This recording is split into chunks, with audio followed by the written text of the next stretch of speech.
Hey there, everyone. I'm John, and we're so happy to have you with us today. Welcome back to another episode of our podcast where we help you improve your English with fun, useful conversations. Hi, I'm Emma. Before we jump into today's topic, we have a small favor to ask. Yep, if you're enjoying the podcast and learning with us, please take a second to subscribe to our channel. And don't forget to share this episode with your friends and give it a like. It really helps us grow and bring you more great content. Absolutely. Now, John, how was your weekend? Pretty good, actually. A bit busy, but in a good way. Weekends are always a chance to recharge, don't you think? Totally agree. Mine was really nice too. A great mix of rest and fun. That's exactly what we're talking about today, everyone. Your weekend. It's a common topic in everyday English conversations, and it's a perfect opportunity to practice using the past tense. Exactly. We'll go over typical weekend activities, helpful phrases, and even give you tips on how to ask others about their weekend. So, Emma, let's start with Saturday. What did you do? Well, Saturday began with a lovely lunch at home. My parents came over and we shared a delicious meal. We all sat around the table, laughed, told stories. It was such a warm moment. We made a big dish of lasagna, and my mom brought her famous chocolate cake. It was amazing.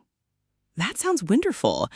Family lunches are the best. They're such a classic weekend tradition, a time to connect, share food, and just enjoy each other's company.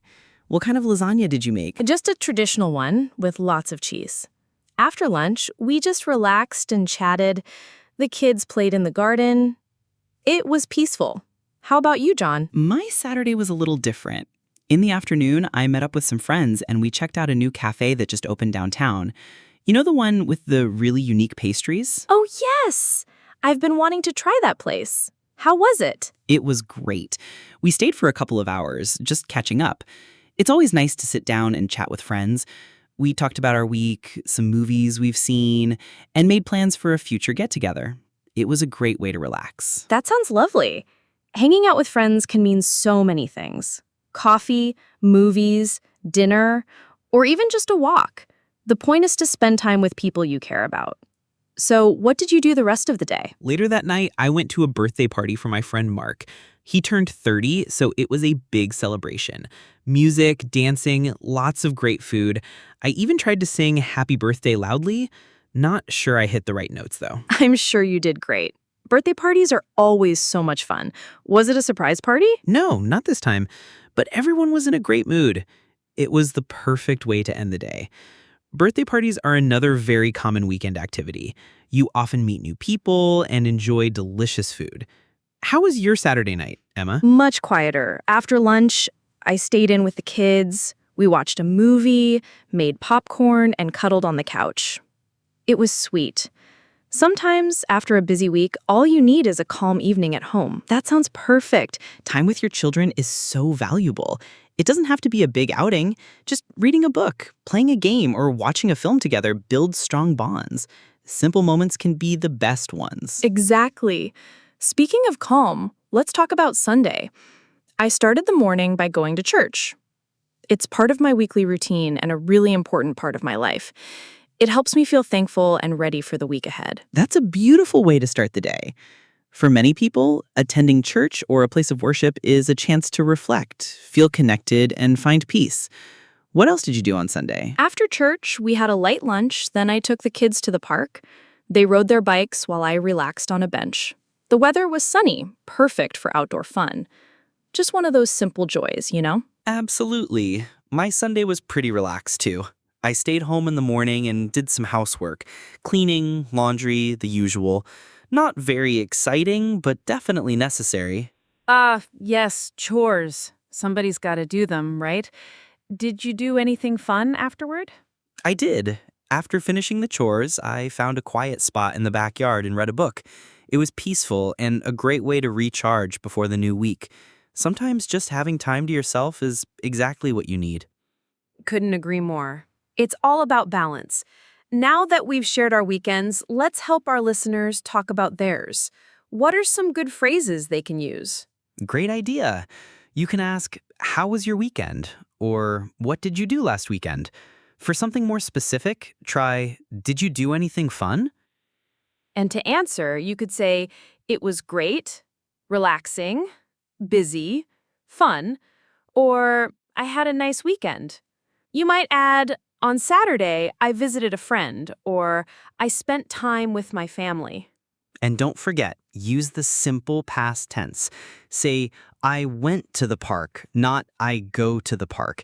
And I ate lunch with my family, not I eat lunch. Right. The past tense is essential for describing weekend events. Want to try a quick role play? Sure, sounds good. So, Emma, how was your weekend? It was really nice, thanks. On Saturday, I had a lovely lunch with my parents. In the evening, I watched a movie with my kids. Sounds like a perfect Saturday. How about Sunday? I went to church in the morning, then we spent the afternoon in the park. The weather was beautiful. Awesome.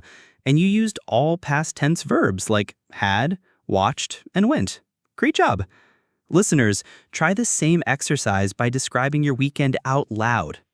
Yes, don't be shy, and add details. Instead of just saying, I had lunch, you can say, I had a delicious lunch with my family. It paints a clearer picture. Let's brainstorm a few more common weekend activities for our listeners to use. How about going shopping? People often shop for groceries or clothes or just browse. Good one. Or gardening, if you have a yard. It's relaxing and productive. Or sports. You might play soccer with friends or watch a game on TV. Or exercising, running, hitting the gym, or a yoga class. Great way to stay healthy. Or just unwinding at home with a book or music. Not every weekend has to be packed with plans. So true. Doing nothing can sometimes be the best recharge. Before we wrap up, here are some tips for talking about your weekend in English. Keep it simple, focus on the main events. Use descriptive words like fun, relaxing, or busy. Use past tense verbs. Be an active listener. Ask others about their weekend too. And don't worry about mistakes. The goal is communication. Exactly. The more you practice, the easier it gets. And it's a great way to connect with others. Yeah, we'd love to hear from you. Tell us about your weekend in the comments below. Yeah, share something fun or relaxing you did.